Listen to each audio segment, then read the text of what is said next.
Hello and welcome to another day in paradise, and welcome to another edition of the Unapologetic Nagropian. In today's video, so I was sitting back a little earlier, taking a bit of time to myself, and I was met with a notification. An email had come into my inbox, and so I opened it up, and lo and behold, there was a single email from someone that was not in my contact list. So I had no idea who it was from. The heading of the email was simply put, "You were right." And there was a link underneath. So I'm thinking to myself, okay, what is this? Ciphering software or something? I was going to ignore it and I thought, well, do you know what? Let's click on the link, let's see what's going on. To hell with it. So anyway, clicked on the link and it brought me through to the Black Acres of the Gambia, a video that they posted literally 2 hours before on this very day that you're now watching this. Ricky and Cynthia had just uploaded a video on the Black Acres of the Gambia YouTube channel, and it was all about their farm, and I couldn't quite understand what this email was trying to tell me at first, and then I began to watch this. And then I realized, yeah, I kind of did get it right, didn't I? What did I get right? Well, you're going to see now in today's video. Why is it that a veteran of the US Army finds it so difficult to listen to instruction? Ricky and Cynthia are not keen on shedding light on their crops, on how much their yield is. They don't do this. They don't tell us the numbers. Well, why is that? Well, we're going to try and answer these questions today. But first, I'm going to ask you to please like, subscribe, share, click the bell notification, and please consider supporting the channel on our Patreon, link in the description. Now, when I got this email, I wasn't surprised at all, actually, because I am a person that can listen to somebody who is a professional, somebody that has boundless amounts of experience in agriculture, like Mr. Kente. If you can remember from a few months back, I did a video and Mr. Kente, that is an agricultural specialist, was being shown around the Black Acres of the Gambia farmland. And of course, he was walking around, he was telling Ricky about some of the things that he should be doing and some of the things that he can't. I think at one point he told Ricky that he should try and grow rice. He actually told Ricky at one point that he cannot use the entirety of the farm for just anything. You need to section off the farm and use certain parts of the farm for certain crops. The land is not arable like that. The land is not fit for purpose in some places, and thus he told him, you can plant certain crops here, other plants you can't. Think about rice, because rice has a very strong resistance to soil with a high salinity, and the Bag's land all over is pretty high in salinity, but in certain parts there is just nothing you can grow unless you are very specific about what you grow. Here's a brief reminder. Ask that question. Now explain You it. have a lot of salt around here. Right. So maybe what you could do better to look for those plants that are able to, that have a level of salt resistance in them. Okay. So that those ones will come more close to this area. Right. And you use the inland for vegetable gardening. Okay. In that case, you're going to succeed more. Right. Most of these vegetables are fragile. These here. Little amount of salt in them is going to burn them. So you're Right. going to get the best out of them. Right. So that's my fear. Okay. Although it looks more level and flat here, Right. and it looks more attractive in terms of vegetable gardening. Right. But I mean, the soil condition might not be very good. Okay. The soil is good, but the content is not very good because it has some salt. Right. Vegetables are not doing very good in salt. Right. So But no you would have problem. used more on the right side of the garden, which is less salt. Right. Do more vegetable there and see what you can get. Right. I think what would have been best here would have been growing rice. Rice. Yeah, like sometime in May, you could plow the land, level completely and get it ready for rice. But if you want to do vegetable, you will struggle a lot. You might get what you want, but you really need to do a lot of struggle. So there you go. Rix was told specifically to make sure that he planted certain crops in certain areas And rice is a crop that he can grow all the year round. It may not have the sexiness of a sweet potato or okra, but it is definitely a crop that will grow all the year round, and then he can do the things that he wanted to do. Rick wants to use the entirety of his land, and growing rice will enable him to achieve that. Now, what you got to remember is that Rick is not an agricultural specialist. He has never been on a farm where he has produced crops and grown those crops and then sent those crops to market to sell to earn a living. He hasn't done this before. So what he's doing now is he's pioneering. However, it's going to be difficult to sell the crops that he is producing because they are not at the standard and the quality needed to be sold in the markets right there in West Africa. Decent crops are grown by people like Mr. Kente, by people who implement Mr. Kente's knowledge onto their land. Those people are going to be growing large crops, good crops that can be sold at the market. There is no way that a crop that is being grown by Ricky Usumbura is going to compete with another crop grown by a local farmer who knows the region, who knows the soil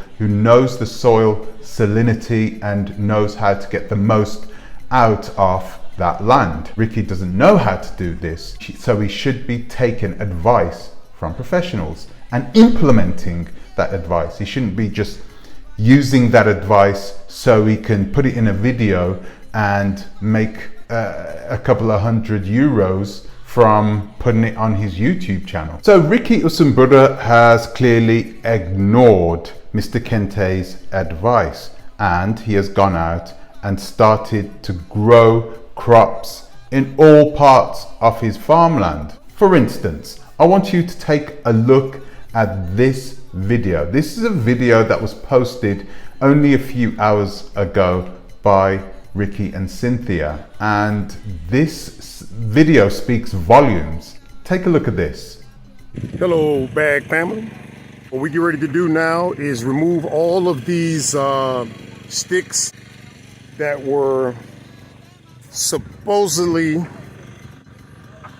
designed to catch the cucumbers vining up the stick, and I guess that would help the growth because the cucumbers would vine up the stick, but it didn't turn out that way, guys. Okay, this experiment wasn't that successful, so I put. I think the ladies are saying, "Hey, what's going on, Rick? You didn't include me on what you're doing over here." I want to let them know that we're going to go ahead and scrap this now. Even though I do see some, we're going to go ahead and scrap this project and start it over, because right now we're getting close to rainy season, so we need to get more mounds dug than what we presently have. And there we have it. Ricky has completely ignored the advice of Mr. Kente, and he has spent his time trying to produce cucumbers, one of those vegetables that is extremely sensitive to soils of a high salinity. So I could have told him before. I could have told him because I listened to Mr. Kente. So I could have told him myself, don't grow that there. But the problem is that there's no point in talking to Ricky in that sort of a way. If you talk to him in that way, he'll ignore you and he'll do whatever he wants to do. Anyway, he has tried to plant cucumbers in a part of the land which clearly has high salinity, and he comes out with the excuse that it wasn't properly irrigated, and that was the main reason. Right at the beginning of the video, actually, he starts talking about those sticks that he puts into the ground that the vine is supposed to crawl up. And I don't know why he starts speaking about that, because that's got nothing to do with the fact that that crop is not growing. Clearly, the reason why that crop is not growing is because of the high salinity in the soil. So why doesn't Ricky listen?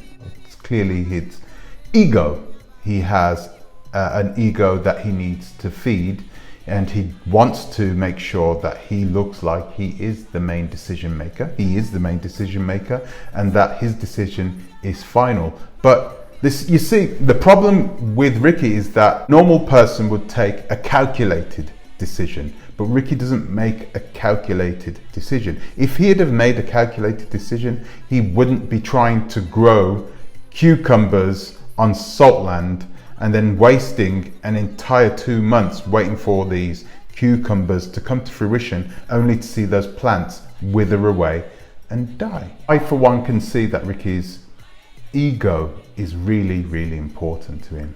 And when it's not fed enough by Cynthia, something else needs to step in place.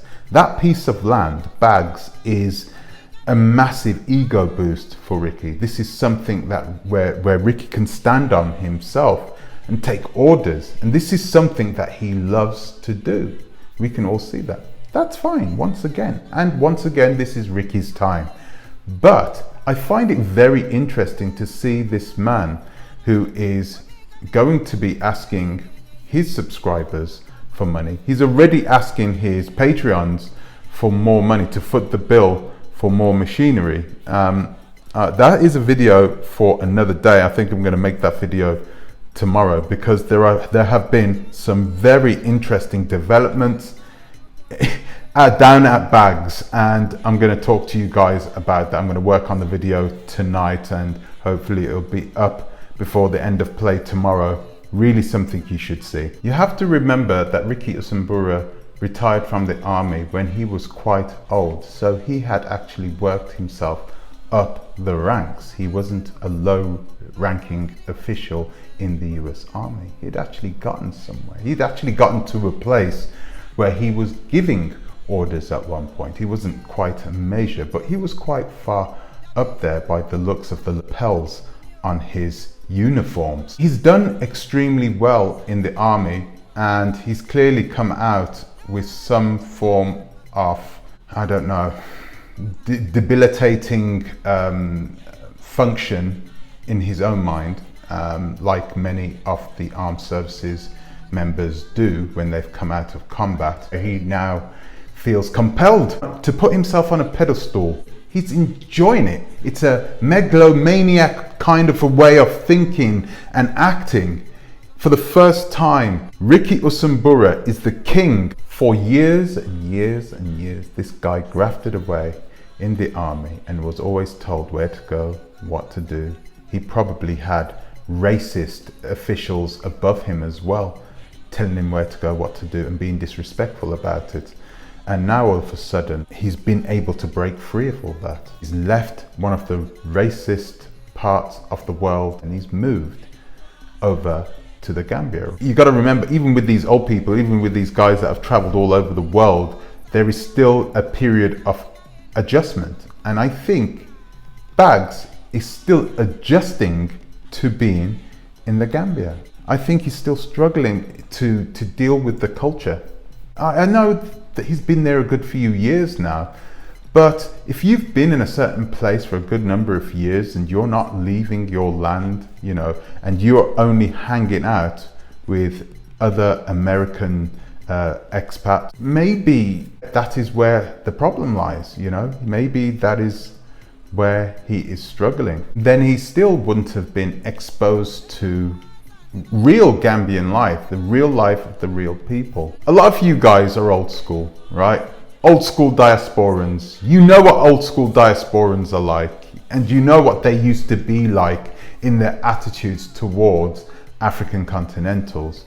It wasn't always nice. And in some parts, in some pockets of our community, there is still a group of people that still dislike the African community, which is so weird. I find it so strange to see black people in diaspora. I'm going to say this. I've even met one Kenyan woman that did not like Africans. She didn't even like Kenyans. And she has, it's just absolutely nuts that we're having people who are literally mentally sick from some form of traumatic experience that they have had in the past, and it's changing them. They're allowing it to change them in a negative way. And I think that is what Ricky Usambura is actually dealing with. He's dealing with his past experience in the army, and he's trying to implement rules, regulations. He even talks like he's in the army. The way he's named this piece of land, Bags, it sounds like MASH or something. That is something that you would call an army barracks, you know. And the way he speaks, the way he acts as well, in a certain way, in a not pleasant way. So you can tell that he's trying to implement what he has learned in the armed forces into Bags, and it's not completely translating very well. So I read the comments in the comment section of his video. There were plenty of people in there giving him lots of pretty good advice, talking about black soil. Black soil is just compost. They call it black soil because it is heavily enriched with minerals, and everything that a plant needs to grow is inside that soil. You don't need to do much work. All you need to do is water it. And with the rainy season on the way, you wouldn't even need to do that. So he's in a great situation where he can just sit back and watch his crops grow. But of course, you need to feed them. If you look at the land that Rick's is on, water is not going to make that plant grow. It needs to get its physical matter from somewhere, and it gets it from the soil. And if your soil looks like the soil that you see right there, like a desert, it's not going to be able to efficiently get that matter from out of the soil. So it's going to always come out smaller and perhaps less tasty, less concentrated, because it hasn't been able to fully mature. Take a look at the rest of his farm. But I had them take down the trees, sweet mom, because we're going to these beds up, and they say all that is bad. So that's what we're gonna start working on. Yeah.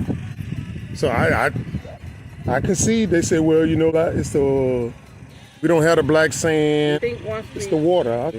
I think they weren't watering because not as much over here. We're gonna take care of it though. I think once we put the black sand here, raise it up, mix it up with the mulch. I mean, not mulch, the manure. I think it works. I think so too, sweet mom. We're gonna see now, but we have to mix it. We can't build the sand like we did over here. Right. Because no, we're building the sand, but prior to them planting stuff, they're gonna use black sand. But you know what's in the middle of it? The black sand? No, right here, the raised bed. They didn't mix anything with that. Oh stuff. Well, I don't know, sweet mama. I think you're supposed talk to your ladies. Talk to these demons. Mix it, but every time I tell them, they was looking at me like, "You from America." Get you a translator. No, you ain't. Get your translator, sweet mama. Make it happen. I will, because I think where I used to do when I used to make a bed, you put the manure in it and the fertilizer, all that stuff, mix it up, and then form the bed. So as you can see, the rest of his farm doesn't look like it's faring too well either. Yeah, you see a few things growing from out of the ground. Have you ever seen Rick's actually come out and show you a full harvest grown on his land? I've never seen that. I'm sure you haven't either. If you have, then please let me know in the comment section below. Send me the link, send me the timestamp, and let me take a look. It'll be interesting to see whether he has actually done a full harvest and shown it to the world.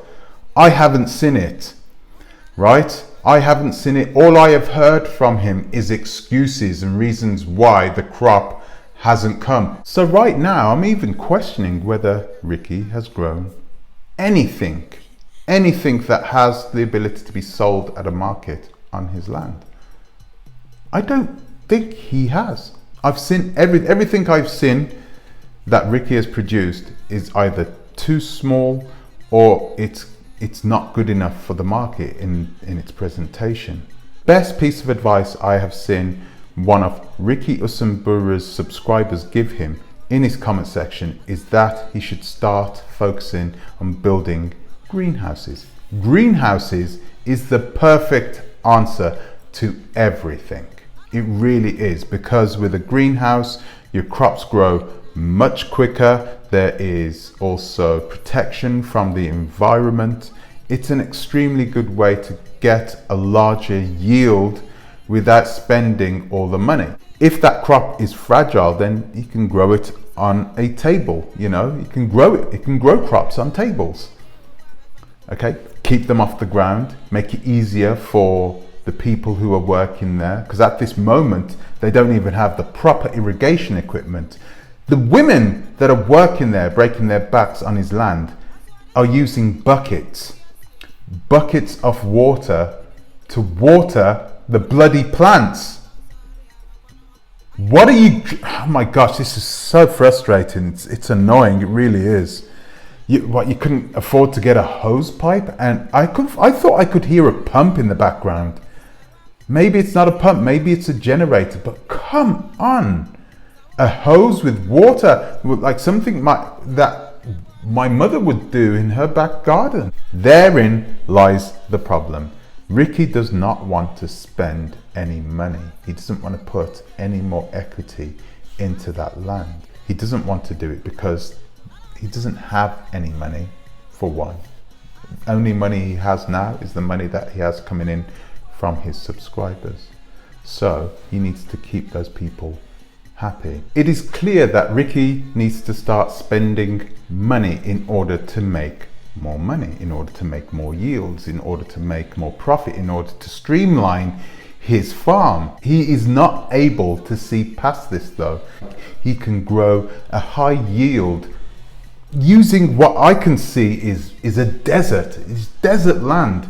It's not going to be possible to do this. I'm not going to say this. The reason I'm saying this is because I want to see when the rainy season comes, I want you guys to take a look for yourself.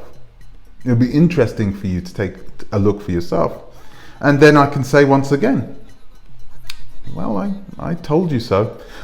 I hope I'm wrong.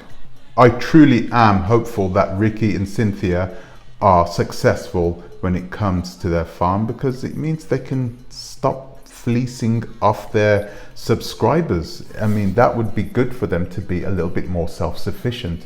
So let's keep our fingers crossed and hope that Ricky actually comes to some sense and starts listening to people when they are giving him some sound advice. So do any of you guys plan to start up a farm when you go back to the motherland?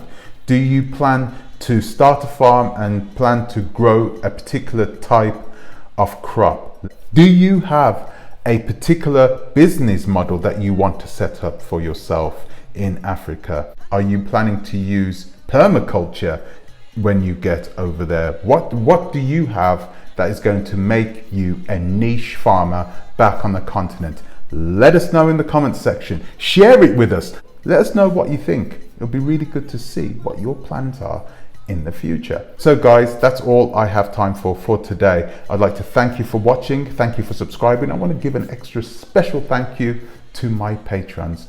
Tomorrow I've got another bags video coming up. Guys, you're not going to believe what they have been doing. Oh man, you're going to see for yourself. Anyway, so until the next time, please think twice. Ta-ra a bit.